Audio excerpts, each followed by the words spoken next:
పిల్లలు, ఈరోజు విధేయత చూపించిన ప్రవక్త గురించి చెప్పుకుందాం. ముందుగా కంటత వాక్యం నేర్చుకుందాం. నిర్గమకాండం 19వ అధ్యాయము 5-6 వచనాలు.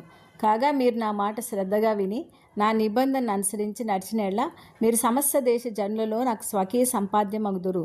సమస్త భూమియు నాదే గదా. ఇర్మియా గ్రంథము 1వ అధ్యాయము 4వ వచనం నుండి 19వ వచనం వరకు మనం చదివినట్లయితే ఇర్మియాని ప్రవక్తగా దేవుడు పిలుస్తాడు. అద్భుతమైన పిలుపునిస్తాడు, భరోసా ఇస్తాడు.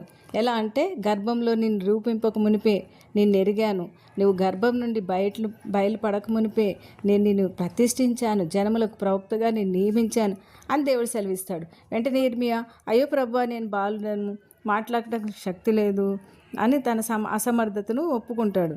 దేవుడు అంటాడు, నేను బాలను అనొద్దు, నేను నేను పంపువారి వద్దకు వెళ్ళు, నేను నీకు ఆజ్ఞాపించిన సంగతులన్నీ చెప్పు, వారికి భయపడకు, నేను విడిపించడానికి నేను నీకు తోడై ఉన్నాను అని వాగ్దానం చేస్తాడు. అంతేకాదు, చేయి చాపి ఇర్మియా నోరు ముట్టి, ఇదిగో నేను నీ నోట నా మాటలు ఉంచినాను అంటాడు. జనములకు రాజ్యములకు వ్యతిరేకంగా నిలబడము, నీవు కొన్నింటిని వెలిగించాలా, కొన్నిటిని విరగొట్టాలా, కొన్నిటిని నశింపజేయాలి, కొన్నిటిని పడద్రోయాలి, కొన్నిటిని కోల్చాలి, మరి కొన్నిటిని కట్టాలి, కొన్ని నిర్మించాలి. ఈ దినాన జనముల మీదను రాజ్యం మీదను నేను నియమించున్నాను అని చెప్తాడు. వారు తమ చేతులతో చేసిన దానికి నమస్కరిస్తూ అన్ని దేవతలకు ధూపం వేస్తూ వారి చెడుతనం అంతటిని బట్టి నాయకులు, ప్రజలు నీకు వ్యతిరేకంగా నిలబడతారు. వారు నీతో యుద్ధం చేస్తారు, కానీ నేను విడిపించుటకు నేను నీకు తోడై ఉన్నాను.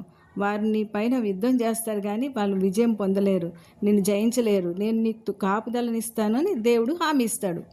దేవుని ప్రణాళిక నువ్వు పుట్టక ముందే ఉంది. దేవుని పిలుపు ఉన్నతమైంది.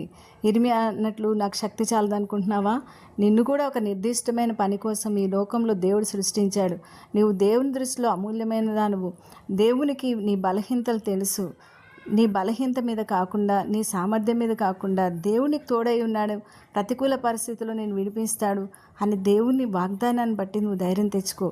దేవుడు నోటిని ముట్టినట్లుగానే మన నోటిని ఇతరులు ప్రోత్సాహకరంగా మాటలు మాట్లాడాలా, దేవుని సువార్త ప్రకటించి మాటలు మాట్లాడాలా, శపించే మాటలు మాట్లాడదు, నిరుత్సాహపరిచే మాటలు మాట్లాడదు. పెళ్ళగించడం కంటే మన జీవితంలో కొన్ని చెడు అలవాట్లను పెళ్ళగించుకోవాలా, అపనమ్మకాన్ని పెళ్ళగించుకోవాలా, విగ్రహాలు విరగొట్టాలంటే సమూయేలు అంటాడు చూడు 15:23, మూర్ఖత్వము మాయా విగ్రహం లాంటిది, గృహదేవతను పూజించిన దాంతో సమానమంట మూర్ఖత్వం అంటే. దాన్ని విరగొట్టుకోవాలి. నశింపజేయాలంటే దేవుడు మనకి మధ్య ఉన్న అడ్డుగోడలు, అనవసరమైన ఆలోచనలు, సంబంధాలు, మన ఆత్మీయ ఎదుగుదలను ఆటంకంగా ఉన్నవన్నీ కూడా మనము నాశనం చేసేయాలి, నిర్మూలన చేయాలి. పడద్రోయాలంటే నేను నైపుణ్యం లేని దాన్ని, నాకు మాటలు రావు, అట్లాంటి సాకులన్నీ కూడా సాతాను చెప్పేవన్నీ కూడా అడేసేయాలి.